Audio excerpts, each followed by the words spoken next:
मराठी विषयांतर्गत आज आपण वाचन प्रेरणा दिनाच्या निमित्ताने हे व्याख्यान आयोजित केलेलं आहे. या कार्यक्रमाचे अध्यक्ष कुलसचिव आदरणीय व्ही एन शिंदे सर, ज्यांचा माझा ऑनलाईन परिचय आहे आणि जगण्यावर, पर्यावरणावर नितांत प्रेम करणारा हा माणूस. त्यांच्या अनेक पोस्ट मी वाचत असतो, त्यांच्याशी संवाद असतो आणि काही माणसांमुळे पदं मोठी होतात आणि काही माणसं पदांमुळे मोठी होतात, पण शिंदे सरांसारख्या माणसामुळे पदं मोठी होत असतात. ते या कार्यक्रमाचे अध्यक्ष आहेत. आणि माझा काळजाचा तुकडा रणधीर शिंदे. मित्रांनो, रणधीर नसता तर ही कादंबरी मी लिहू शकलो नसतो किंवा साहित्य विश्वाला देऊ शकलो नसतो.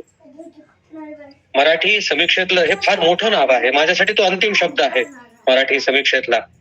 आणि जेव्हा त्यांनी मला ग्रीन सिग्नल दिला तेव्हाच मी ती कादंबरी प्रकाशनाकडे पाठवली. तुमच्या कोल्हापूर शहराची समृद्धी रणधीर शिंदे आहे असं मला वाटतं. त्यानंतर कृष्णा पाटील. खरं म्हणजे ऑनलाईन कार्यक्रमात साठी मी फारसा उत्सुक नसतो. मला कनेक्ट व्हायला आवडतं, पण इथं कनेक्ट होता येत नाही. तुमच्या चेहऱ्यावरचे एक्सप्रेशन्स मला दिसत नाहीत. पण तरी सुद्धा कृष्णा पाटील यांचा जो एक मनस्वी प्रेमळ आग्रह होता त्याला मी नाकारू शकलो नाही. प्रवीण लोंढे गेल्या 2-3 दिवसापासून माझ्या संपर्कात ज्या रुजुतेनं आहे त्याचेही आभार.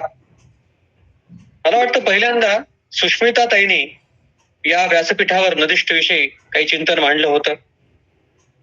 आज मी तुमच्याशी संवादी होताना आपण वाचन संस्कृतीवर आधी थोडंसं बोलूया आणि मग दुसरा जो भाग आहे नदिष्टच्या निर्मिती प्रक्रियेचा, तिकडे आपण येऊया. अब्दुल कलामांचं नाव निघालं वाचन प्रेरणा दिनानिमित्त. मला एक प्रसंग आठवतो की अब्दुल कलाम जेव्हा राष्ट्रपती भवनामध्ये शपथ घ्यायला निघाले होते, सारखे निरोप येत होते आणि हा माणूस थांबला होता. हा माणूस का थांबला होता तर त्यांच्या गावाहून त्यांचा कोणीतरी पुजारी मित्र त्यांच्यासाठी प्रसाद घेऊन येत होता, निघाला होता, जवळपास आला होता आणि त्याचा आग्रह होता की तू प्रसाद घेतल्याशिवाय जाऊ नकोस. आणि अब्दुल कलाम त्यासाठी थांबले होते. मला वाटतं गंगा जमनी तहजीबचं याच्या एवढं उत्कृष्ट उदाहरण आपल्या देशात नसेल, जी गंगा जमनी तहजीब आज आपण विसरतो आहोत क्षणाक्षणाने आणि कणाकणाने. आता वाचन संस्कृतीमध्ये आपला एक समज आहे की आपण पुस्तक वाचलं पाहिजे. ऑफकोर्स पुस्तक तर आपण वाचलंच पाहिजे, पण मी त्या वाचन संस्कृतीचा दायरा इतका लिमिटेड ठेवायला तयार नाही.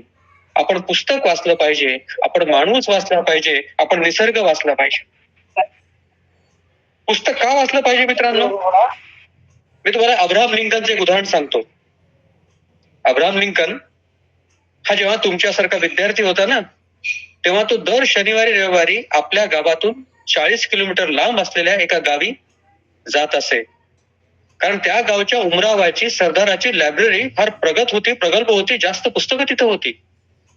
आणि अब्राहम लिंकन दर शनिवारी 40 किलोमीटर पायपीट करत त्या सरदाराकडे जात, उपाशी तापाशी अधाशासारखी पुस्तकं वाचत आणि सोमवारी पुन्हा 40-50 किलोमीटर पायपीट करत परत येत. तो सरदार त्याला हसायचा, काय मूर्ख मुलगा आहेस रे तू, उपाशी तापाशी येतोस, पुस्तकं वाचतोस आणि पायपीट करत निघून जातोस. लिंकन त्याला एवढंच म्हणायचे की बाबा रे, मी यावेळी 10 पुस्तकांनी समृद्ध झालो. बाबा रे, यावेळी मी 15 पुस्तकांनी समृद्ध झालो. बाबा रे, मी यावेळी 5 पुस्तकांनी समृद्ध झालो. पुस्तकं वाचून समृद्ध झालेले अब्राहम लिंकन जेव्हा अमेरिकेचे राष्ट्राध्यक्ष झाले मित्रांनो, तेव्हा अनेकांच्या पोटात दुखायला लागलं. कारण अब्राहम लिंकन चांभाराचा मुलगा राष्ट्राध्यक्ष होतो. म्हणजे जात पात मानणारी घाणेरडी माणसं फक्त आपल्याच देशात आहेत असं नाही, जगभरात सगळीकडे पसरलेली आहेत. हे अब्राहम लिंकन जेव्हा पहिल्यांदा अमेरिकेच्या काँग्रेसमध्ये, ज्याला तिकडे काँग्रेस म्हणतात, आपल्याकडे आपण संसद म्हणतो, पार्लमेंट म्हणतो, काँग्रेसमध्ये प्रवेश करते झाले, तेव्हा एका घाणेरडा कुत्सर स्वभावाचा म्हातारा खासदार उभा राहिला, जातपात मानणारा, पाळणारा. आणि नमस्कार करून त्यांना म्हणाला, अब्राहम लिंकन नमस्कार. जगातल्या या सगळ्यात शक्तिशाली सभागृहात मी तुमचं स्वागत करतो आहे.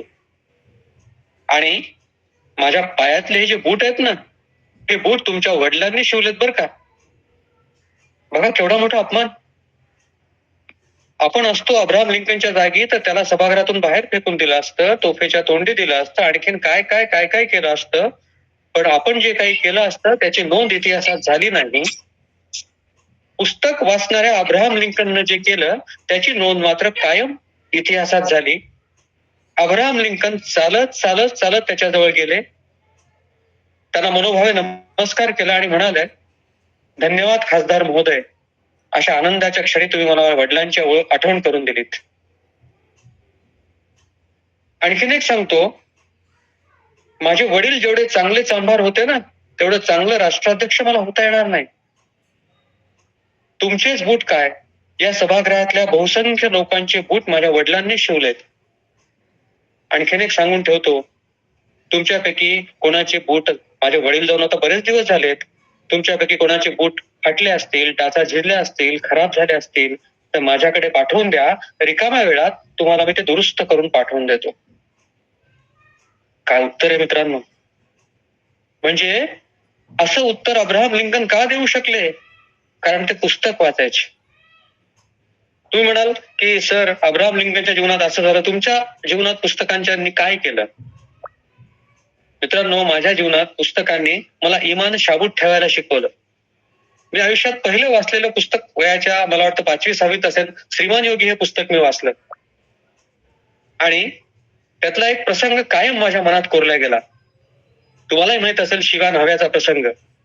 शिवाजी महाराज जेव्हा पन्हाळगडावर अडकले होते आणि सुटकेचे सगळे मार्ग सुटले होते, साक्षात जिजाऊ आईसाहेब सैन्य घेऊन निघालेल्या होत्या आणि एक दिवस शिवा न्हावी त्यांची दाढी करत असताना शिवाजी राजांच्या मनात एक विचार चमकला आणि त्यांनी तो शिवा न्हाव्याला बोलून दाखवला की शिवा, आम्ही तुझ्यावर एक जबाबदारी टाकू म्हणतोय की उद्या आम्ही पन्हाळगडावरून पसार होऊ, पण पसार होताना इथून 2 पालख्या निघतील.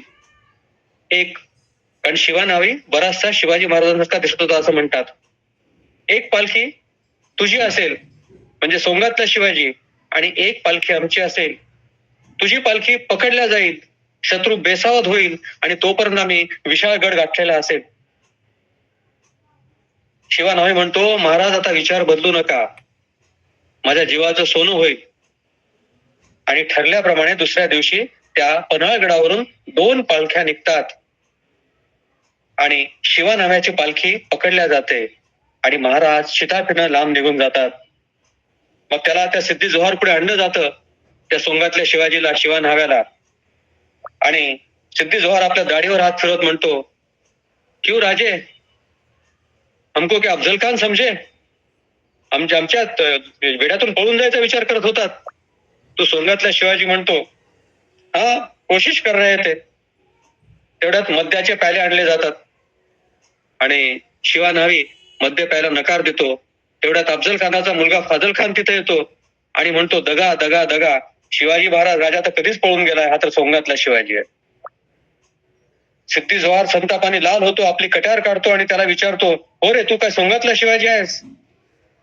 शिवा न्हावी म्हणतो, अरे खुळा की काय तू, महाराज तुझ्या हातात गावायला, महाराज तर कधीच पार निघून गेले.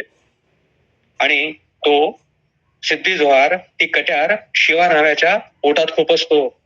शिवा न्हावी खाली पडायला लागतो. पडता पडता म्हणतो, अरे सोंगातला झालो तरी शिवाजी आहे, शत्रू समोर पालथा पडणार नाही, आणि खांब्याला धरून उभारण्याच खाली कोसळतो. काय निष्ठा आहे बघा. आणि आजच्या जर निष्ठा आपण पाहिल्या सगळ्या पक्षीय राजकारणांच्या, तर सकाळी आपला नवरा बाहेर गेलेला संध्याकाळी कोणत्या पक्षात असेल याविषयी त्याच्या बायकोलाही खात्री नसते, तर आपण समाजाने आणि नागरिकांनी त्याची काय खात्री बाळगावी. म्हणून वाचनाने मला इमान शाबूत ठेवायला आणि निष्ठा ठेवायला शिकवलं. मी आज जो काही उभा आहे, असा लेखक म्हणून मराठी साहित्यातला, त्यामध्ये मला वाटतं सगळ्यात जास्त श्रेय मी वाचनाचं आहे. त्यामुळे मी इथपर्यंत आलो. म्हणून मित्रांनो, सतत वाचत राहा, निसर्ग वाचत राहा, माणूस वाचत राहा, पुस्तकं वाचत राहा. आता मी निसर्ग वाचत राहा या निसर्गाकडे येतो.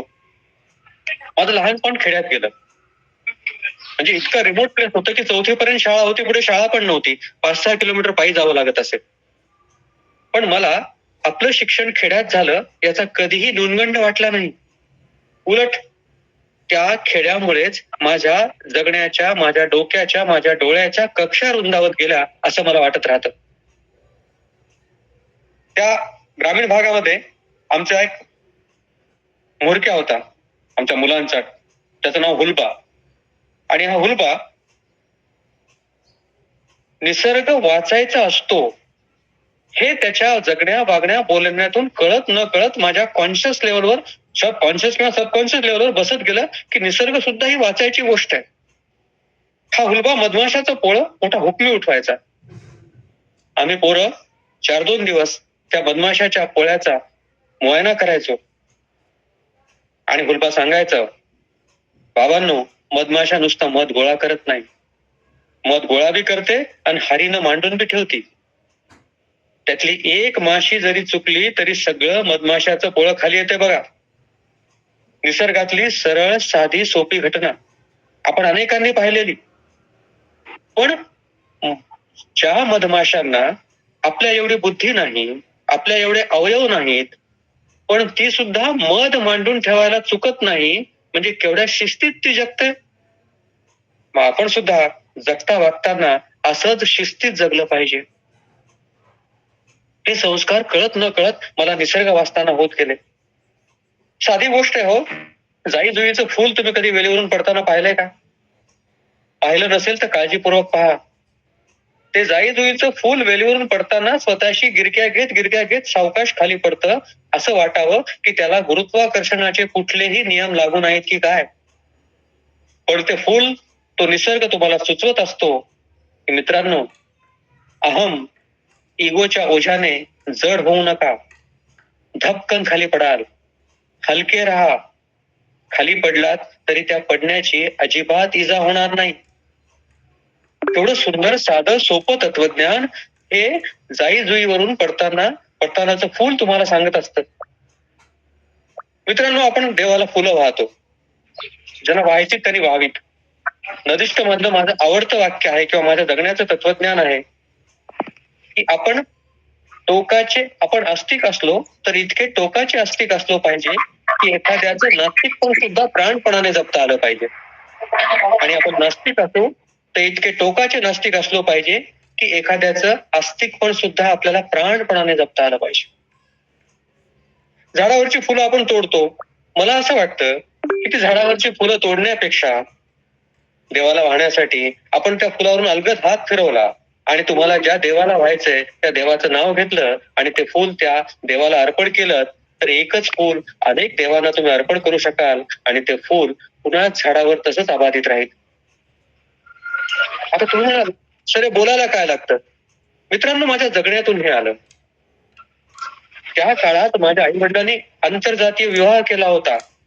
त्यामुळे जात नावाची गोष्ट मी आईच्या गर्भातच सोडून आलोय. मला माझ्या आई वडिलांनी दिलेली सगळ्यात सुंदर वडिलोपार्जित गोष्ट काय असेल तर जात निरपेक्षपण आणि धर्मनिरपेक्षपण ही माझ्या आई वडिलांनी मला दिलेली सगळ्यात सुंदर गोष्ट. मी तुमच्या म्हणजे इथे विद्यार्थी बरेच असतील. मी तुमच्या एवढा विद्यार्थी असताना विद्यापीठात माझ्याकडे माझा एक मित्र यायचा अभ्यासाला. आणि अंघोळ झाली की मी प्रार्थना करत उभा राहायचो आणि तो अभ्यासाला आलेला मित्र सिगरेट पित राहायचा. असे 10-12 दिवस झाले. एक दिवस तो म्हणाला, म्हणे ते तू काही आंघोळ केल्यावर प्रार्थना फिरताना करतोस, आपण काही देवफेव मानत नाही, मी सिगरेट पीत जरा बाहेर बसत जातो. मी त्याला एवढंच म्हणालो, बाबा प्रॉब्लेम काय रे? असं कर ना, तू सिगरेट समज, मी उदबत्ती समजतो, विषय संपला. आणि मित्रांनो, माझ्या या वाक्यानं तो एवढा खुश झाला की आजपर्यंत आम्ही एकमेकाचे जीवाभावाचे मित्र आहोत.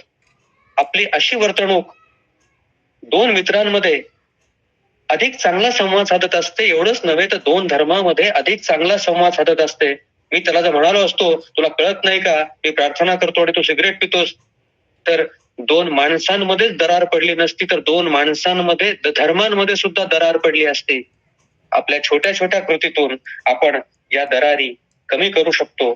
आणि म्हणजे तुम्हाला तुमच्या धर्माचा अभिमान असेल तर एवढंच करा, तुमची वर्तणूक अशी ठेवा की इतर धर्मियांना वाटलं पाहिजे की अमक्या धर्माची माणसं चांगली असतात. ही तुमची, जर तुम्ही धार्मिक माणूस असाल तर पहिली जबाबदारी आहे.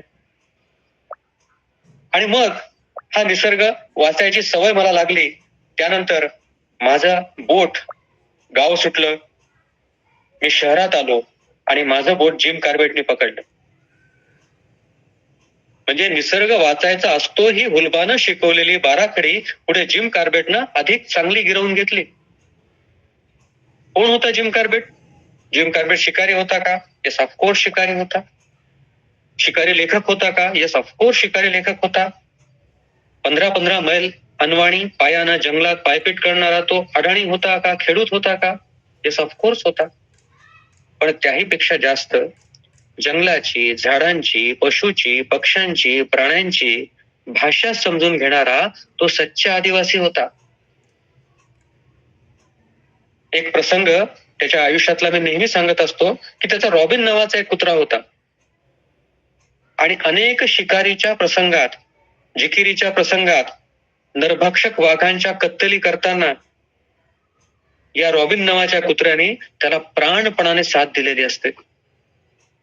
फक्त एकदा आणि एकदाच नरभक्षक वाघ समोर आल्यानंतर घाबरून हा रॉबिन नावाचा कुत्रा पळून जातो आणि जिम कार्बेटची त्या वाघाची झटापट संपल्यानंतर झुडपातून बाहेर येतो. ऊ आवाज करत त्याचे पाय चाटायला लागतो. त्याच्या पद्धतीने त्याची माफी मागायला लागतो. जिम कार्बेट त्याला उचलून घेतो. पुन्हा त्याच्या गालाचे पापे घेत ऊ आवाज करत तो त्याची माफी मागायला लागतो. आणि जिम कार्बेट त्याला सांगतो, रॉबिन, हे बघ, अनेक जिकिरीच्या प्रसंगात, प्राणावरच्या प्रसंगात तू मला प्राणपणाने साथ दिली आहेस. आज पहिल्यांदा आणि पहिल्यांदाच तू पळून गेलायस. चालत राहतं. एक गोष्ट लक्षात ठेव, या जिकिरीच्या प्रसंगात तू एकदा पळून गेला होतास हे आता तूही कोणाला सांगायचं नाही आणि मी पण कोणाला सांगणार नाही. आणि जिम कार्बेट आपल्या पुस्तकात लिहून ठेवतो की ही गोष्ट मी तुम्हाला आता सांगतो आहे, याचं कारण हे की रॉबिन आता मरणासन्न झालाय. तो शेवटचे श्वास मोजतो आहे आणि तुम्हाला ही गोष्ट सांगण्याचं नो ऑब्जेक्शन सर्टिफिकेट, ना हरकत प्रमाणपत्र मी रॉबिन कडून घेतलेलं आहे. प्राण्यांकडून, झाडांकडून, पक्ष्यांकडून ना हरकत प्रमाणपत्र घ्यायचं असतं. माझ्यासाठी हे अविश्वसनीय होतं की काय जगण्याची लाईन असेल की कुत्र्याकडून, रॉबिन नावाच्या कुत्र्याकडून हा ना हरकत प्रमाणपत्र घेतो आणि मग ती गोष्ट आपल्याला सांगतो. आणि मग हळूहळू मला नदीचा नाद लागत गेला. हा जर निसर्ग वाचायची सवय मला लहानपणापासून लागली नसती ना, तर नदीवरचा एक प्रसंग मी नदी चितारित करू शकलो नसतो. तुम्ही लहानपणापासून ऐकता की मोराची चाल खूप ऐटदार असते. मोर खूप ऐटदार पद्धतीने चालतो. पण कधीतरी विचार केलाय का, मोराची चाल ऐटदार का असते? निसर्गातली अनेक अशी रहस्य निसर्ग आपल्याला सांगायला उत्सुक असतो. पण मित्रांनो, निसर्गाचं सांगणं आपल्याला ऐकायचं असेल तर आपल्या शरीराची सगळीच्या सगळी रंध्र उघडावी लागतात, तेव्हाच तो निसर्ग आपल्याला कळायला लागतो किंवा त्या अव्यक्ताच्या हाका आपल्याला ऐकू येतात. असंच मोराच्या ऐटदार चालीचं रहस्य मला एका दिवशी भऱ्या पहाटे नदीवर उमजलं. मी पहाटे नदीवर गेलो होतो. भुर पाऊस पडत होता आणि ओल्या वाळूमध्ये मोर पावलांचे ठसे उमटले होते. हॅलो, मी त्या मोर पावलांच्या ठशांचा पाठलाग करायला लागलो. माझ्या लक्षात आलं की मी वेगाने चाललो, म्हणजे माझा पाठलाग, माझी चाहूल लागली की मोर वेगाने जायचे आणि पुन्हा सावकाश चालायचे. मग मी रांगत रेखत जवळपास 1 किलोमीटर त्या वाळूत त्यांच्या पावलांच्या ठशांचा आणि त्यांचा पाठलाग करायला लागलो. माझी चाहूल लागली की ते वेगाने जायचे, पुन्हा सावकाश जायचे. आणि असं रांगता मी बाजूला पडलेली काडी घेतली. मी ती काडी घेण्याचं कारण कुठंतरी जिम कार्बेट होता, कुठेतरी हुलबा होता, कुठेतरी मारुती चितमपल्ली होते. मी ती काडी घेतली आणि त्यांच्या पावलांमधलं अंतर मोजायला लागलो, मोर पावलांच्या ठशामधलं. तुम्हाला सांगतो, ते अंतर मोजताना माझ्या असं लक्षात आलं की मोर वेगाने चालवत का सावकाश चालवत, त्यांच्या पावलांमधलं अंतर मात्र अजिबात बदलत नाही आणि म्हणूनच त्यांची चाल आपल्याला ऐटदार वाटते. ऊन पाऊस थंडी वारा काही असो, नेमानं पाय टाकले मोरासारखे की जगण्याला कशी ऐट येते पोरा. नाही तर माणसांचं कसं आहे बघा, दुःख आलं की आपले खांदे पडतात आणि सुख आलं की आपण माजून जातो. पण मोर मात्र सतत एकाच चालीनं चालतो आणि म्हणून त्याची चाल आपल्याला ऐटदार वाटत राहते. मग हे सगळं मी शिकत असताना मी नदीच्या गर्भात शिरायला लागलो. नदी म्हणजे मला आईचं विस्तारत गेलेलं गर्भाशय वाटत राहिलं. मी नदीशी माझी नाळ का जोडल्या गेली? अनेकांनी मला प्रश्न विचारले. पहिल्यांदा या प्रश्नाचं उत्तर मी रणधीरला दिलं, कारण त्या काळात रणधीर सुद्धा माझ्या संपर्कात होता, की माझ्या आईला कॅन्सर झाला होता आणि आम्ही सारखं मुंबईला चक्रा करायचो तिच्या ट्रीटमेंटसाठी. एक दिवस रात्री ट्रेनमध्ये प्रवास करताना झोपताना मी तिला सांगितलं की आई, रात्री बाथरूमला एकटी जाऊ नकोस, मला उठव. रात्री 1:30-2च्या सुमारास मला जाग आली. शेजारच्या बर्थवर आई नव्हती. मी कावराबावरा झालो. धावत धावत बाथरूमकडे गेलो तेव्हा बाथरूमच्या दांडीला घट्ट पकडून आई उभी होती. आईच्या चेहऱ्यावर वेदना पसरलेली होती. मी आईला विचारलं, आई काय होतंय ग? तर आई म्हणाली, मनू, माझ्या पोटात प्रचंड आग होतीये रे. कोणी घागरभर पाणी माझ्या पोटावर ओतेल तर माझ्या पोटातली आग कमी होईल का? मित्रांनो, त्या क्षणी मला असं वाटलं की आईच्या पोटावर आपण अख्खी नदी जर ओतली तर आईच्या पोटातली आग कमी होईल का? मला वाटतं तो क्षण होता माझी आणि नदीची नाळ जुळण्याचा. काही दिवसानंतर आई निघून गेली, पण मला नदीच्या गर्भात सोडून गेली. पण मित्रांनो, अजूनही मला असं वाटतं, पुरुषाला स्त्रीच्या गर्भापर्यंत जाता आलं पण तिच्या गाभ्यापर्यंत जाता आलं नाही. मला सुद्धा नदीच्या गर्भापर्यंत जाता आलं, पण अजूनपर्यंत नदीच्या गाभ्यापर्यंत मात्र मला जाता आलं नाही. मग नंतर माझ्या या निसर्ग वाचनाच्या बाराखडीची पुढची जी पायरी होती ती दादाराव या माणसाने सुरू केली. दादारावने मला पहिल्यांदा सांगितलं की बापू, नदीत उतरायच्या आधी पहिल्यांदा नदीला ऐकायचं असतं. नदीला ऐकायचं असतं याचा अर्थ नदी बोलत असते. याचाच अर्थ मी नदीष्ट या कादंबरीच्या शेवटी जे लिहिलेलं आहे की yes, she is living organism for me. नदी माझ्यासाठी जिती जागती जिवंत आहे, हे पहिल्यांदा मला दादारावने शिकवलं. दादाराव माझा नदीवर पोहणं शिकवणारा उस्ताद.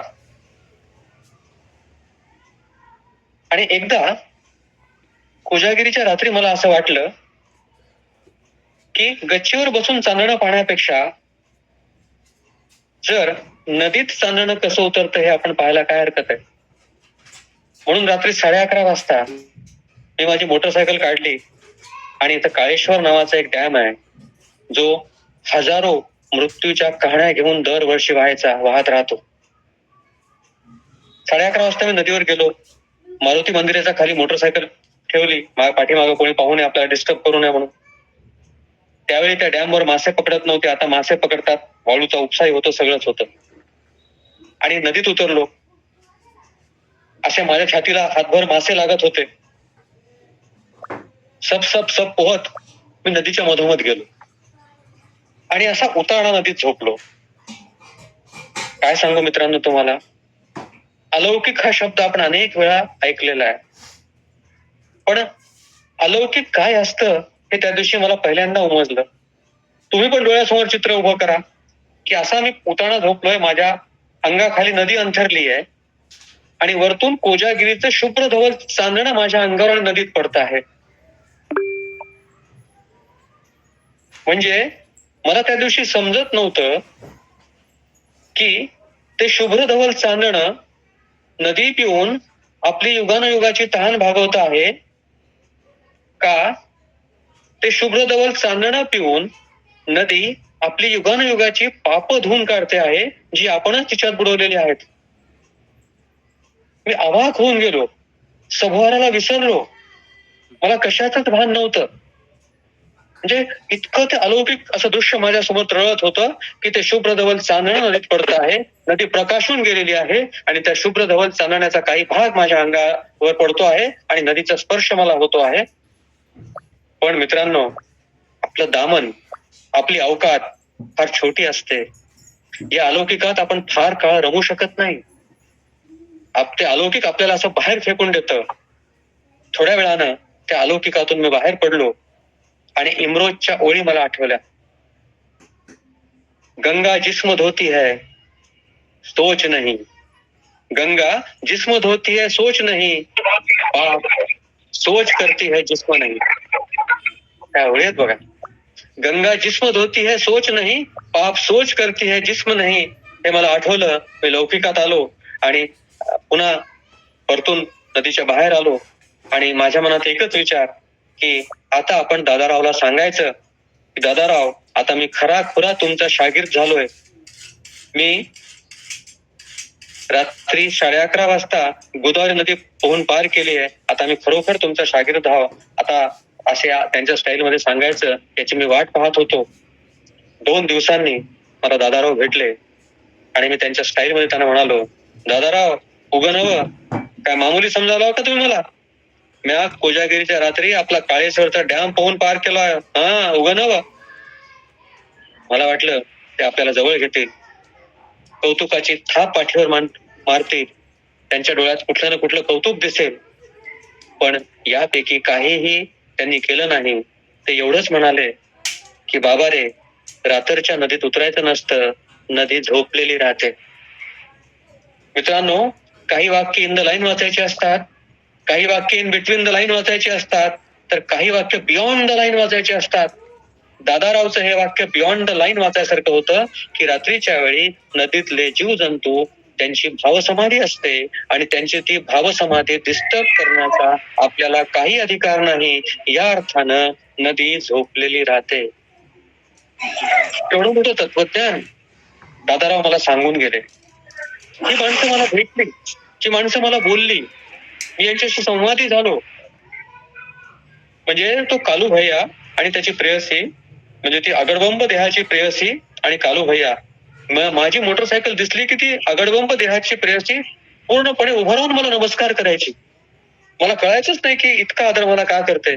नंतर मला कळायला लागलं की आपल्याला लोकांच्या आयुष्यात डोकावायची फार सवय असते. काय चाललंय की त्याचं काय चाललंय की. पण मी मात्र कधीही त्यांच्या प्रेम प्रकरणात डोकावलो नाही. नदीच्या प्रवाहासारखं तो प्रवाह चालू दिला म्हणून त्यांना माझा आदर वाटत असावा. हा कालू भैया एक दिवशी असा मी पाहिला की माझ्याकडे पाठ करून, नदीकडे पाठ करून लघवीला उभा आहे. 5 मिनिटं झाले, 10 मिनिटं झाले, हा काही येईच ना. मला आश्चर्य वाटलं. मी त्याच्या मागे जाऊन उभा राहिलो आणि मग 15 मिनिटांनी त्याच्या पाठीला हात लावला. कालू भैया क्या कर रहे हो तुम, काय करताय? तर तो म्हणाला, तो त्या झाडाशी बोलत होता की तुझी पानं मी तोडतोय रे, उगीच तोडत नाहीये.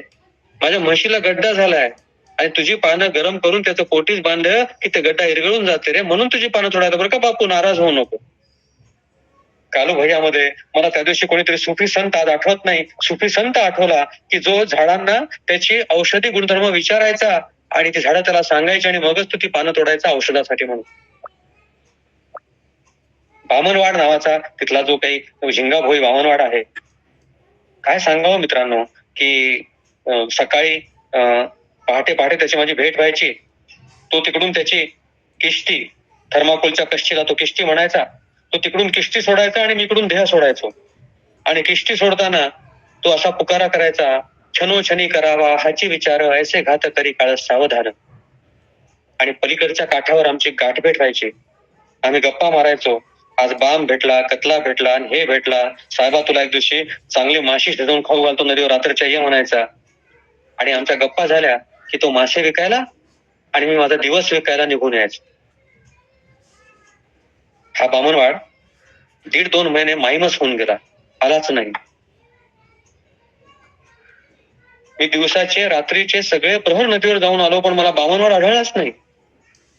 2 महिन्यानंतर हा बामणवाड पलीकडच्या काठावर मला असं जाणवलं की किश्तीवर कोणीतरी झोपलंय आणि तो बामणवाडच असावा.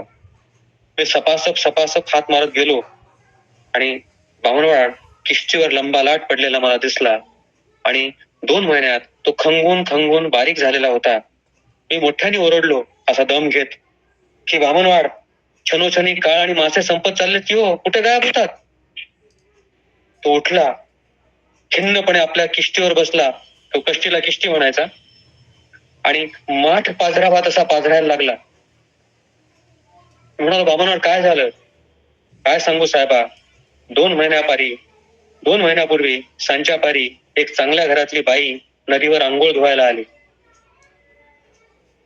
मी तिला सांगितलं बी, सांच्या पारी येत जाऊ नको, पोरटोर चांगले नाहीत. ती बाई आंघोळ धुवायला बसली न बसली की बेश्रमातून चाटून पोरटोर आले की हो.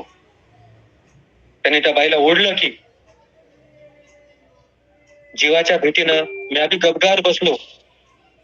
कारण मासा दिला नाही तर ही चाकू दाखवून जीव घ्यायची धमकी देतात.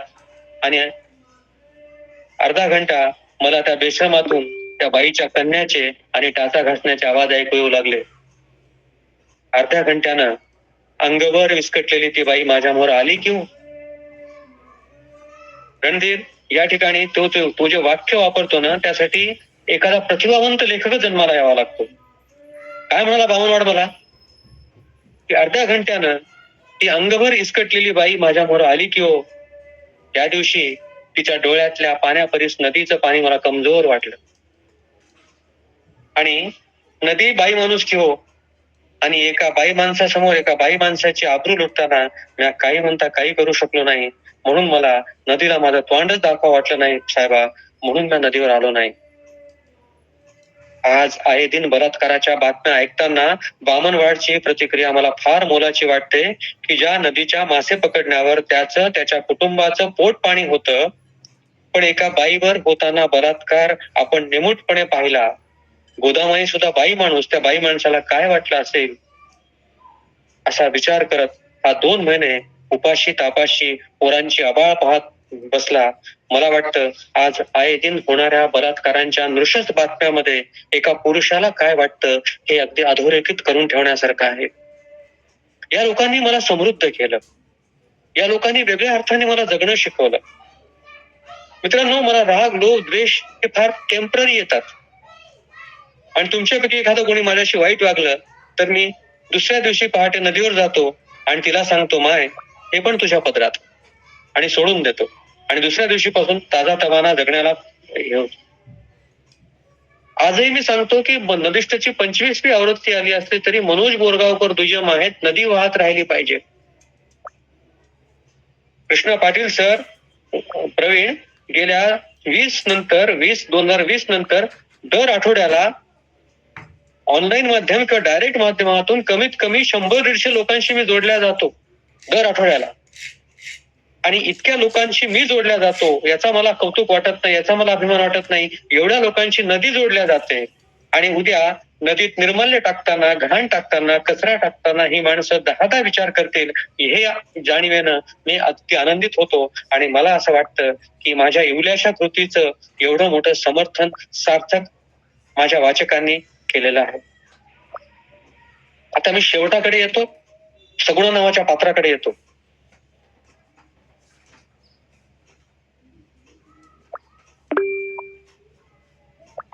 मी तेव्हा अपडाऊनची नोकरी करायचो आणि एक दिवशी काहीतरी छुटपूट दंगल झाली होती. आणि या मीडियामुळे, माध्यमामुळे ही दंगल लगेच देशभर पसरते. तशीच त्या गावची दंगल देशभर पसरली होती. मी स्टेशनवर आलो, पाहिलं तर स्टेशनवर कधी नव्हे ते शुकशुकाट होता. तशाही परिस्थितीत मला आनंद वाटला की आता धक्काधक्की असं काही आपल्याला करावं लागणार नाही. ट्रेन उभी होती आणि ट्रेनच्या डब्यात कोणीही नव्हतं. मी ट्रेनच्या डब्यात शिरलो. आता छान प्रवास आपल्याला करता येईल अशा आनंदात होतो. तेवढ्यात डब्याच्या दारातून एक तृतीयपंथी डब्यात चढताना मला दिसली. तिचे ते चुडी भरले हात आणि चमकदार कपडे. मी तिच्याकडे पाहिलं आणि पटकन माझी नजर खिडकीतून वळवली आणि मला वाटलं की आपली शांतता आता भंग होणार.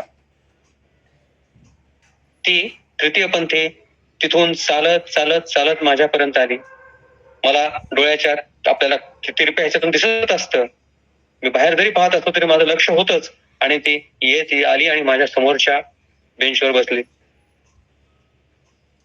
आणि तिने माझ्या मांडीवर हात ठेवला. मला म्हणाली, ए तुमचा समाज आम्हाला काय म्हणतो रे? तुम्हारा समाज हमको क्या बोलता? बोलणार रे. मी ओढे बिढे घेतले, घाबरलो आणि म्हणे काही नाही, काही कुछ नाही बोलते, काही म्हणत नाही असं म्हणून मी टाळाटाळ करायला लागलो. ती खनपटीलाच बसली. तुला काय वाटतं मी निघून जाईल? सांग ना, तुझा समाज आम्हाला काय म्हणतो? कृष्ण, आपल्याला फार सराईत सवय आपल्या शरीराला झालेल्या आहेत. मी लगेच खिशातली 50ची नोट काढली आणि तिला देऊन टाकली. म्हणजे आपल्याकडून आपण सेफ गेम खेळत असतो सारखे, तसाच तो माझा सेफ गेम होता की पैसे दिले की ती काही करणार नाही.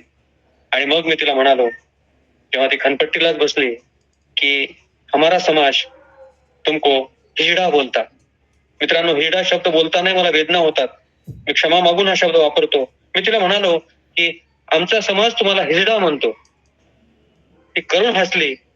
त्यापेक्षा ती हसली नसती तर अधिक बरं झालं असतं. आणि माझ्याकडे पाहत म्हणाली, मी गाडीत चढले, तुझी माझी नजरानजर झाली. मग नजर कोणी चुकवली रे, तू का मी? मी म्हणालो, मीच नजर चुकवली. मग ती मांडीवर हात ठेवून पुन्हा म्हणाली, आपली नजरानजर झाली, नजर तू चुकवली, मग नजर चुकवणारा हिजडा का नजरेत नजर देणारा हिजडा रे? काय तिचा प्रश्न होता. म्हणजे हा प्रश्न तिने फक्त मला एकट्याला विचारला नव्हता, हा सगळ्या त्या समाज व्यवस्थेला तिने विचारलेला प्रश्न होता की हिजडा कोण आहे. आणि मग मी तिच्यात गुंतत गेलो, अनेक अर्थाने गुंतत गेलो. आम्ही नदीवर भेटायचो. मित्रांनो, फक्त विचार करा, मी महिला कॉलेजमध्ये प्राध्यापक माणूस आणि एका हिजड्याला घेऊन मी नदीवर बसतोय. पण मी बसायचो आणि सुरुवातीला मला सुद्धा भीती वाटायची, म्हणून माझ्या पोहण्याच्या पिशवीत मी कंडोम ठेवायचो. त्याचं कारण हे की ते 4-2 लोक आले आणि आपल्यावर अतिप्रसंग केला किंवा अतिप्रसंग करायला लावला तर आपल्याला एड्स तरी होऊ नये म्हणून. मग नंतर जेव्हा तिची अंतर्बाह्य ओळख होत गेली तेव्हा मी तिच्या बाबतीत निर्धास्त झालो. आम्ही छान त्या झाडीमध्ये थम्सअप पीत बसायचो, तासचे तास गप्पा मारायचो आणि ती सगुणा मला गिरिया म्हणून पाहायची. गिरिया याचा अर्थ त्यांच्या भाषेमध्ये हिजड्याने ठेवलेल्या पुरुषाला गिरिया म्हणतात. पण मित्रांनो, ती जरी माझ्याकडे गिरिया म्हणून पाहत असली तरी तिने कधीही मर्यादा भंग केला नाही. आणि एक दिवस सगुणा निघून गेली. आणि हे सगळं मी माझ्या बायकोला येऊन सांगायचो, आज नदीवर असं झालं, नदीवर तसं झालं. आणि ती म्हणाली की ऐकायला खूप छान वाटतंय, तुम्ही याच्या नोंदी करून ठेवा. आणि नोंदी व्हायला लागल्या आणि त्या नोंदी महाराष्ट्रात पहिल्यांदा रणधीर शिंदे या माझ्या मित्राने ऐकल्या, विनायकदादा पाटील या वडीलधाऱ्या माणसाने वाचल्या आणि संतोष आट्टीबाऊर या मित्रांनी ऐकल्या. आणि रणधीर सारखा समीक्षक जेव्हा म्हणतो, तो बार्शीला आला हो माझ्यासाठी कोल्हापूरून, की आमची भेटच होत नव्हती आणि बार्शीला आम्ही पहिल्यांदा याचं वाचन केलं. आणि मग हळूहळू माझ्या मनात त्या कादंबरीचे विचार यायला लागले. पण पुन्हा लेखकानं आपलं इमान शाबूत ठेवलं पाहिजे. एकट्या सगुणावर आपण बिरादरीविषयी कसं काय लिहायचं? म्हणून मी एकाच्या संपर्कात आलो. 2 वर्ष तिच्याशी संपर्कात होतो फोनवर आणि हळूहळू तिला माझा विश्वास वाटायला लागला. आणि ती मला म्हणाली की तुला आमच्या जीवनाविषयी जाणून घ्यायचंय ना, तर तू ये आमच्याकडे. 15 दिवसांनी तू आमच्याकडे ये. मी गुरुला सांगते, आम्ही 6-7 लोक एकत्र राहतो आणि आम्ही आमच्या आयुष्याविषयी तुला सांगूया. मग मी तिला म्हणालो की मला जरा आधी कळव, म्हणजे मला रिझर्वेशन वगैरे काढावं लागतं. पण त्यानंतर मित्रांनो तिचा फोनच बंद झाला. मी सारखे फोन करतोय, फोन लागत नाही.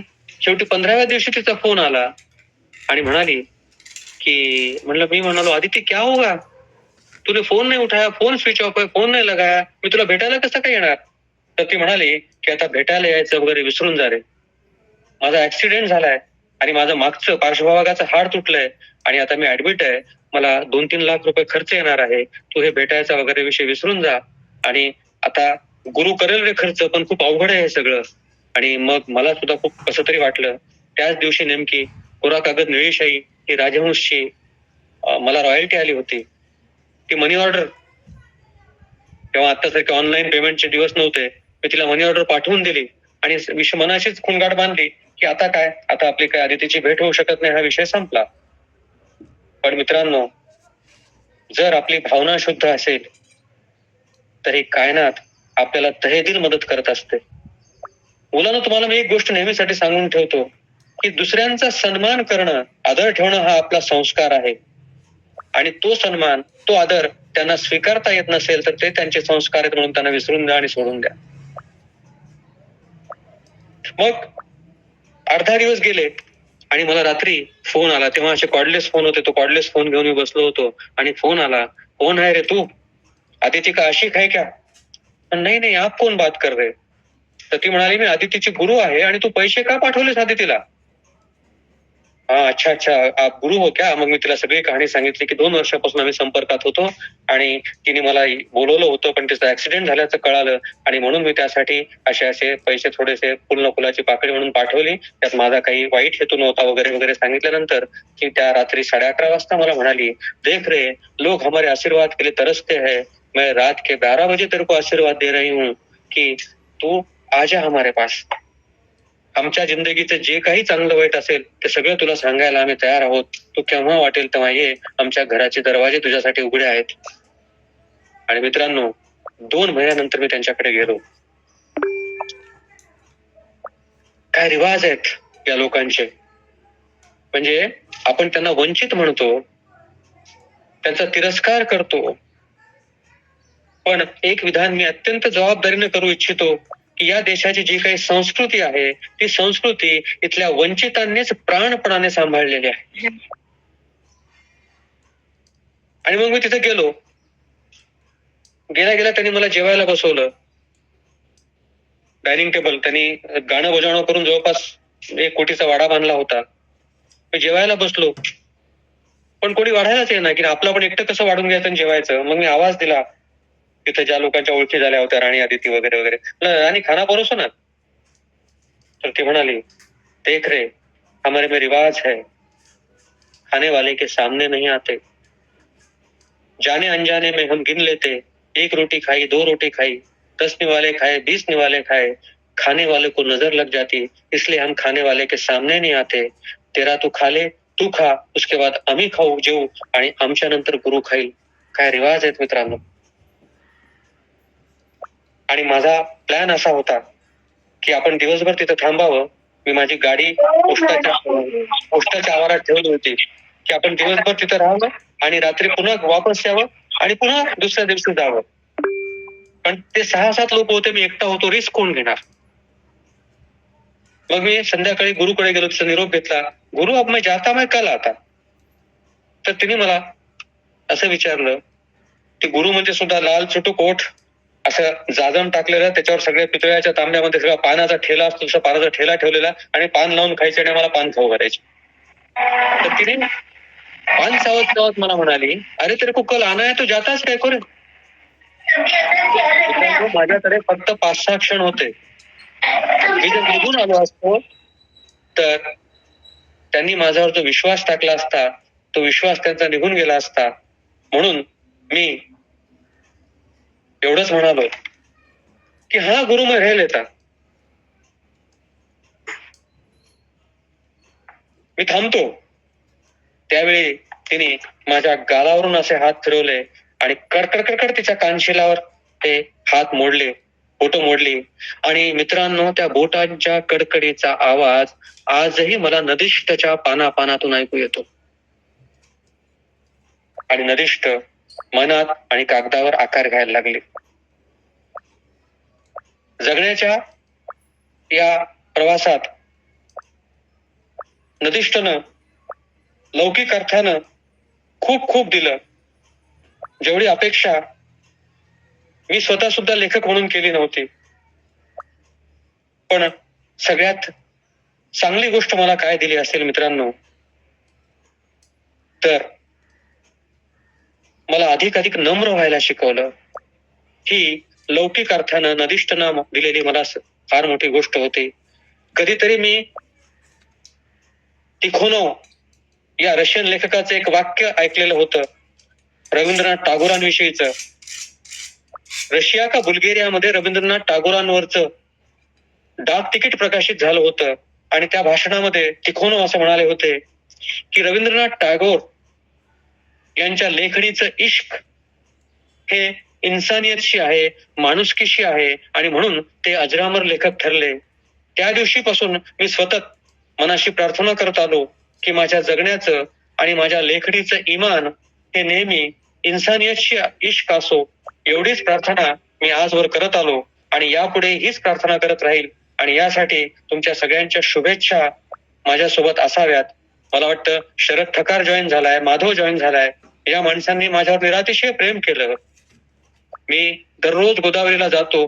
शब्दशः हजारो वाचकांचं प्रेम. मी त्या गोदामायला एवढंच मागतो की गोदामाय या सगळ्यांचं प्रेम जपता यावं, असं जगणं वागणं माझ्या हातून तामुर हो, एवढीच अपेक्षा ठेवतो आणि मित्रांनो थांबतो.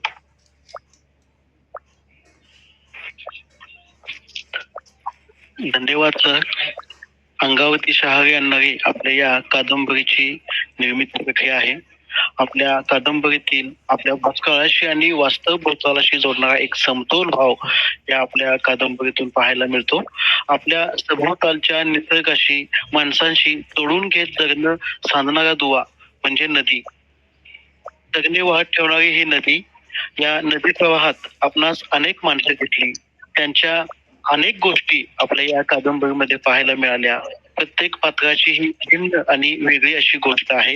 या प्रत्येक पात्राच्या एकमेकांशी थेट जरी काही संबंध नसला पण तरीही प्रत्येक गोष्टीच्या तळाशी नदी येते, एक वाहते पण येतं. म्हणजे नदीष्ट ही कादंबरी भलेही गोदावरी नदीकाठी घडत असली तरीही ती इतर कोणत्याही प्रदेशातील नदी आणि नदीकाठ सामावून घेणारी आहे. त्यामुळे आपली कादंबरी एका प्रदेशाची न राहता सर्व मानव समूहांना आणि नदी परिसराला आपल्या अवकाशात सामावून घेणारी कादंबरी वाटते सर. यानंतर मी आपल्या शिवाजी विद्यापीठाचे कुलसचिव डॉक्टर विहीन शिंदे सर यांना विनंती करतो की त्यांनी आपलं अध्यक्षीय मनोगत व्यक्त करावं. सर्वांना नमस्कार. खरं सांगायचं झालं तर ही कादंबरी मला अगदी मनापासून आवडलेली एक कादंबरी. मी दूरशिक्षण केंद्राचं प्रथम अभिनंदन करतो की त्यांनी अभ्यासक्रमाला असलेल्याच एका कादंबरीच्या लेखकाला या ठिकाणी त्या कादंबरी संदर्भात आणि एकूणच वाचन प्रेरणा देण्याच्या निमित्तानं आपले विचार व्यक्त करण्यासाठी आमंत्रित केलं. मी मनोज बोरगावकर सर यांचेही आभार मानतो की ते या कादंबरीच्या संदर्भात बोलण्यासाठी शिवाजी विद्यापीठाच्या दूरशिक्षण आणि ऑनलाईन केंद्राच्या विनंतीला मान देऊन उपस्थित राहिले आणि अतिशय सुंदर पद्धतीनं त्यांनी आपल्याला या ठिकाणी व्याख्यान दिलेलं आहे. सर्वप्रथम या कादंबरीचा आणि माझा कनेक्ट जो ओळख करून देताना सांगितलेला आहे त्याबद्दल थोडस सांगतो. निसर्ग हा बोरगावकर सर आणि माझ्यातील एक समान दुवा आहे असं सांगितलं. आणखी एक दुवा मला आवर्जून उलगडून सांगावासा वाटतो आणि नंतर या कादंबरीकडे मी कसा वळलो याच्याबद्दलही थोडस सांगणार आहे आणि ते या कादंबरीचं वैशिष्ट्य आहे. 2019 साली जे साहित्य निर्मिती झाली त्यामध्ये कादंबरीसाठीचा असणारा महाराष्ट्र राज्य शासनाचा पुरस्कार नदीष्ट या कादंबरीला मिळाला आणि त्या वर्षीच विज्ञान साहित्य या गटातला अवर्त सारणी व मूलद्रव्यांची दुनिया या माझ्या पुस्तकाला पुरस्कार मिळालेला होता. त्यामुळे नदीष्ट हे नाव त्या यादीमध्ये मी वाचलेलं होतं. तरीही मी ती कादंबरी वाचलेली नव्हती कारण कादंबरी वाचनाकडे मी फार अपवादाने जातो. मात्र कुलसचिव पदाचा कार्यभार माझ्याकडे आल्यानंतर अनेक लोकांनी मला पुस्तकं भेट दिली. ती पुस्तकं नंतर त्याचं आवरण काढून बघायला एक 7-8 दिवसाचा कालावधी गेला आणि ज्यावेळेस कव्हर्स काढली त्यावेळेस त्यामध्ये नदीष्टच्या 3 प्रती मला भेट देण्यात आलेल्या होत्या. मी जाणीवपूर्वक भेट देणारे कोण आहेत हे पाहिलं. त्यामध्ये एक रवी लोंढे होते जे मराठी विषयामध्ये PhD करतायत. एक रसायनशास्त्राचा PhD करणाराच विद्यार्थी होता आणि MSc करणाऱ्या 2 विद्यार्थ्यांनी मिळून दोघांच्या मध्ये ते पुस्तक दिलेलं होतं. माझ्या मनात प्रश्न हा आला की नदीष्ट ही कादंबरी अर्थात नाव वाचल्याबरोबरच माझ्या 2019च्या साहित्य पुरस्काराची आठवण झाली पण मला नदीष्ट ही कादंबरी एवढ्या लोकांना का आवडते की ज्यांचा वयोगट 25 ते 35 या दरम्यानचा आहे. म्हणून मी या कादंबरीचं वाचन करायला सुरुवात केली आणि या कादंबरीमध्ये मी गुंतत गेलो. माणसाचं जीवन हे नदीप्रमाणेच आहे. ते प्रवाहित राहिलं तर ते सुंदर राहतं, पण ते जर थांबून राहिलं तर पाणी सुद्धा खराब होतं आणि आपलं आयुष्यही बर्बाद होतं. अगदी नदीला माणसाच्या जीवनाशी जोडणारा हा जो भाग आहे, तो भाग नदीशी ज्यावेळेस बोरगावकर सर संवाद साधतात त्यावेळेस पाणोपाणी जाणवतं. माणसानं सुरुवातीपासूनच वस्ती करण्याचा प्रयत्न केला तो नदीच्या काठावरती, त्यामुळं अर्थातच सर्वात जास्त अत्याचार झाले ते सुद्धा नदीवरतीच.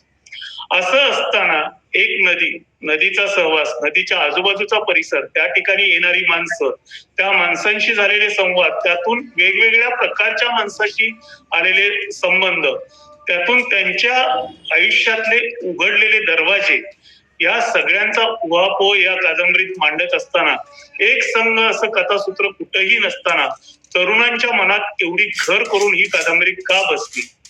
कारण तसं बघितलं तर या कादंबरीत मला विज्ञान दिसतं, या कादंबरीमध्ये मला समाजशास्त्र दिसतं, या कादंबरीमध्ये दुःख आहे, वेदना आहे, संवेदनशीलता तर ओतप्रोत भरलेली आहे.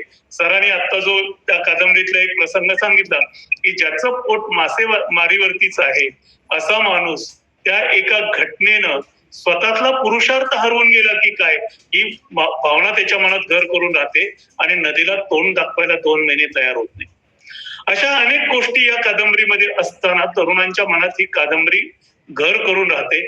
तरुण एवढे त्या कादंबरीवरती प्रेम करायला लागतात आणि माझ्यासारख्या एका अधिकाऱ्याला की जो विज्ञानाचा शिक्षक, विज्ञान प्रबोधनासाठी काम करणारा माणूस, त्याला 3-3 लोकांना वाटतं की ही कादंबरी भेट द्यावी. ही कादंबरी तरुणांच्या मनात घर करून राहणारी एक कादंबरी आहे आणि त्यामुळं असं समकालीन अशा पद्धतीचं साहित्य अभ्यासाला 3-3 विद्यापीठ ठेवतात, हे सुद्धा खूप कौतुकास्पद आहे. त्याच्यातला एक सगळ्यात महत्वाचा भाव जो मला वाटला की तरुणांच्या मनात घर करून राहणारी कादंबरी, या कादंबरीमध्ये वापरलेली भाषा ही बोलण्यातली भाषा आहे. तरुणाई ज्या पद्धतीनं आज बोलते त्या पद्धतीची भाषा आलेली आहे. अर्थातच मलाही 2 वर्ष नांदेडमध्ये वास्तव्य करण्याची संधी मिळाली आणि त्या भाषेमध्ये सरसकट उर्दू शब्द येतात, फारसी शब्द येतात, काही सिख भाषेतले सुद्धा शब्द येतात आणि या सगळ्यांची सरमिसळ असलेली भाषा या पुस्तकामधून अगदी व्यवस्थित आलेली आहे, ज्याच्यामध्ये जिथं आवश्यक असेल त्या ठिकाणी अगदी त्यांनी इंग्रजी शब्द सुद्धा वापरलेले आहेत. मी नेहमी एक उदाहरण देत असतो, माझा भ्रमणध्वनी पुनर्प्रभारित करण्यास ठेवला होता, त्यामुळे संवाद होऊ शकला नाही.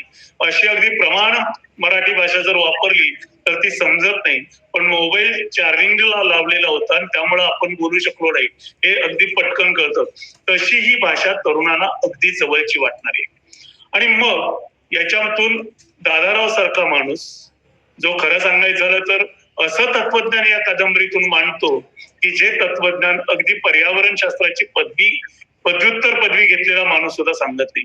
मला त्यातलं 5/79 वरती दादारावांचं जे बोलणं आहे ते बोलणं खास वाचून दाखवावं असं वाटतं.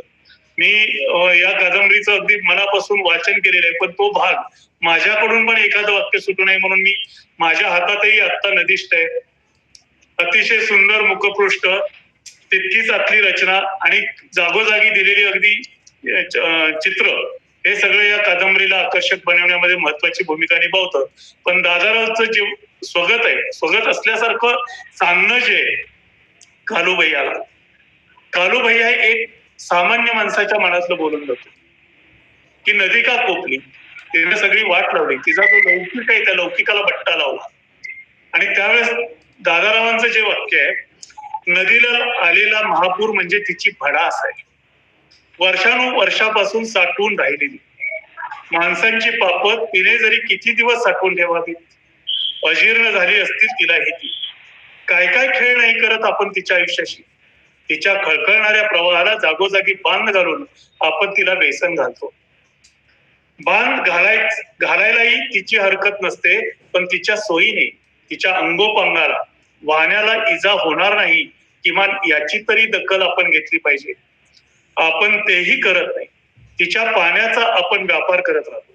शतकानुशतकांपासून जे पाणी ती मोफत उधळत गेली त्याच पाण्याचा माणसांनी बाजार मांडला. या पाण्याच्या वाटपासाठी राज्यात तंटे बकेडे लागले. तिचा जराही विचार न करता ते पाणी आपण ओरबाडून घेतले. वाहण्यावर अपार विश्वास असणारी ही गोदाम आहेत. या गोदामाईला जागोजागी बंधाऱ्याचे लगाम घातले गेले. ती हिरमुसली झाली, जागोजागी साचून राहू लागली. युगापासून अमाप आणि फुकट असणाऱ्या या पाण्यावरही टॅक्स लागला. तिच्या गाभ्याला इजा होईपर्यंत वाळूचा उपसा केला. काय करायचं बाकी ठेवलंय. या एकाच पॅरेग्राफ मध्ये मला पर्यावरण शास्त्र दिसतंय, राज्यशास्त्र दिसतंय, समाजशास्त्र दिसतंय. असं वेगवेगळ्या विषयाला हात घालणारे असं हे लेखन.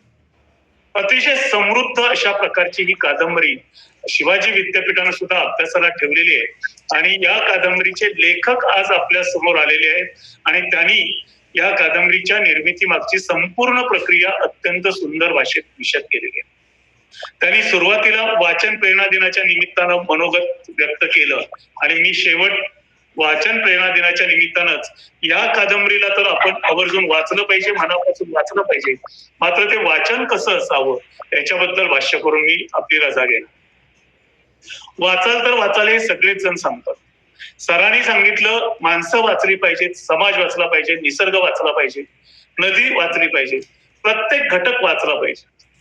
वाचला पाहिजे म्हणजे काय केलं पाहिजे? शब्द वाचायचे आणि सोडून द्यायचे, शब्द वाचायचे आणि परीक्षेमध्ये उत्तर लिहायचं एवढ्या पुरतेच लक्षात ठेवायचे, की त्या वाचण्यातून आपण स्वतःला समृद्ध करत राहायचं? हा सर्वात महत्वाचा प्रश्न आहे. वाचा म्हणून ज्यावेळेस आपण सांगत असतो त्यावेळेस वाचनाची प्रक्रिया ही वाचन ते व्यक्तिमत्व विकास या टप्प्यापर्यंत ज्यावेळेस पोहोचते त्यावेळेस वाचाल तर वाचाल या सुभाषिताचा खऱ्या अर्थानं आपल्याला उपयोग होतो किंवा ते सुभाषित आपण खऱ्या अर्थानं अंमलात आणलं असतं. ही कादंबरी सुद्धा मी ज्यावेळेस वाचली त्यावेळेस त्यातली सगळीच पात्र मनाला आकर्षित करणारी आहेत, सगळ्याच गोष्टी आहेत. पण माझ्या अभ्यासाचा विषय पर्यावरण आहे. पर्यावरणाच्या दृष्टीनं मी त्याच्यातल्या अनेक गोष्टी अशा टिपत गेलेल्या. त्यांनी सांगितलेली मिथकं असतील, कथा असतील, काही दंतकथा, त्या दंतकथेचा मागोवा घेण्यासाठी त्यांनी केलेले प्रयत्न म्हणजे खाली खोलवर बुडी मारून तिथली वाळू काढायचा केलेला प्रयत्न, अशा अनेक गोष्टी या कादंबरीतल्या मी वाचलेल्या आहेत, लक्षात राहिलेल्या आहेत.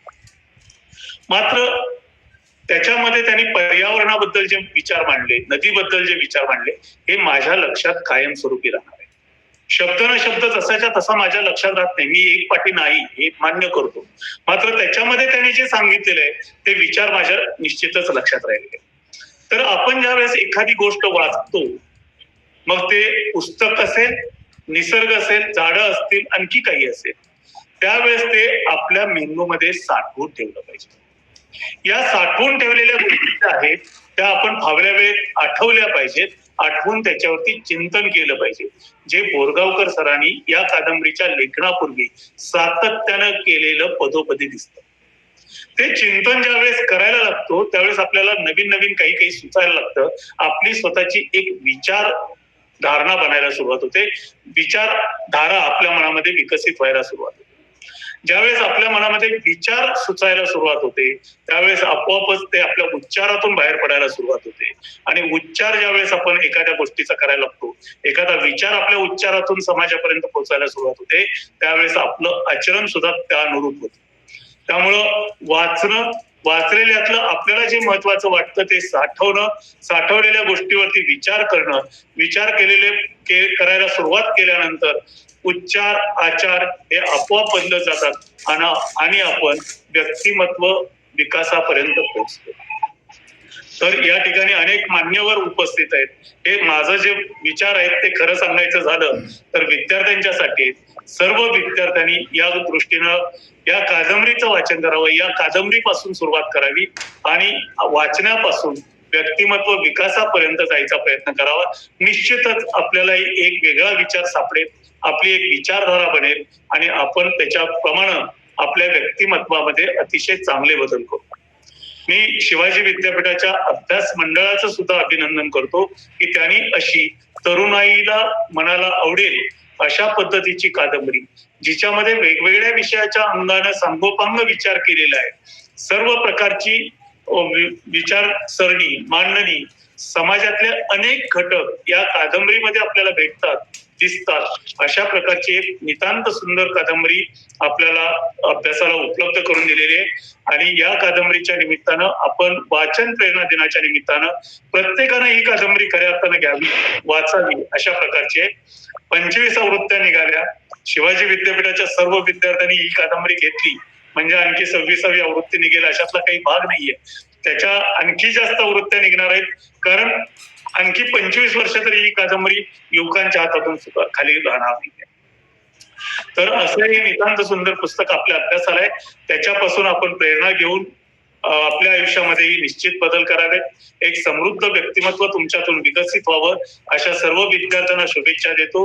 वाचन प्रेरणा दिन खऱ्या अर्थानं 15 तारखेला आहे आणि त्या दिवशी या कादंबरीचं वाचन किंवा आपल्याला आवडेल अशा पुस्तकाचं वाचन जरूर करावं. अभ्यासाचा भाग म्हणून या कादंबरीचं वाचन केलं तर मला अधिक चांगलं वाटेल. आपल्या सर्वांना मी वाचन प्रेरणा दिनाच्या शुभेच्छा देतो. पुन्हा एक वार मनोज बोरगावकर सर आणि मी ही कादंबरी माझी वाचून पूर्ण झाल्यानंतर जवळपास 40 मिनिटं एकदाच बोललेलो होतो. त्यानंतर पुन्हा वेगवेगळ्या विषयाच्या निमित्तानं आम्ही बोलत राहिलो. इतकी ती मला सुद्धा आवडलेली कादंबरी. तर अशा या थोर लेखकाचं मी आपल्या प्लॅटफॉर्मवरती आल्याबद्दल, आपल्याला मार्गदर्शन केल्याबद्दल विद्यापीठाच्या वतीनं मनपूर्वक आभार मानतो आणि आपली रजा घेतो. धन्यवाद.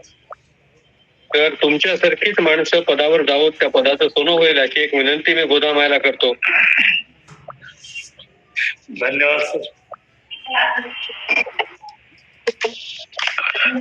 धन्यवाद सर. आपले विचार आणि आपले मनोगत सर्व विद्यार्थ्यांना निश्चितच उपयोगी होतील. त्यांच्या समृद्ध व्यक्तिमत्वासाठी आपले विद्यार्थी निश्चितच या संधीचा फायदा घेतील. यानंतर आपल्या या व्याख्यानाच्या आपण आभागाकडे येतोय. दूरशिक्षण व ऑनलाईन शिक्षण केंद्राचे समन्वयक डॉक्टर लोंढे सर. हा सर. काही विद्यार्थ्यांनी बोरगावकर सरांची परवानगी असेल तर काही विद्यार्थ्यांनी हँड रेज केलेले आहे. कुणाला काही विचारायचं असेल तर बोरगावकर सरांची हरकत नसेल तर विचारू द्यावा. काही हरकत नाही. अध्यक्षीय मनोगत झालेलं असलं तरी. तर कृष्ण आणि प्रवीणचे विशेष आभार बरं का. ते ज्या पद्धतीने डील करत होते ना माझ्याशी, ते त्यांच्याबद्दल दोघांचे पण आभार मानतो बरं का सर मी. लोंढे आणि कृष्णा पाटील. Yes sir. धन्यवाद सर. विचारा मित्रांनो. कोणाला काही शंका असतील किंवा आपलं काही मत व्यक्त करत असेल तर सांगू शकतात. नमस्कार सर. मी हर्षद रानडे राजापूरहून सध्या शिवाजी विद्यापीठामध्ये दूरशिक्षण विभागात MA च्या पहिल्या वर्षाला ऍडमिशन घेतलंय. आज चांगला उपक्रम आज राबवला गेला आणि विशेष म्हणजे आज रविवार असल्यामुळे कुठल्याही कामाचा ताण नव्हता. सगळे आरामात सरांचं भाषण ऐकायला मिळालं. याबद्दल सर्वांचे आभार मानतो.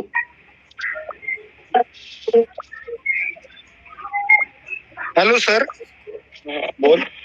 तुमचा कॅमेरा ऑन करत जा म्हणजे मला कळेल आणि प्रश्न विचारावेत असं अपेक्षित आहे. बोला. हॅलो. बोला.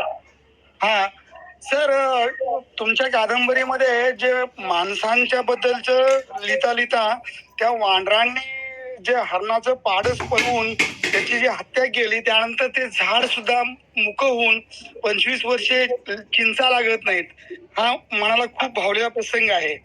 आणि माणसं बदल होताना निसर्ग संवेदनशील आहे याची दृष्टी तुम्ही यातून दिली, त्याबद्दल मनपूर्वक आभार सर. धन्यवाद.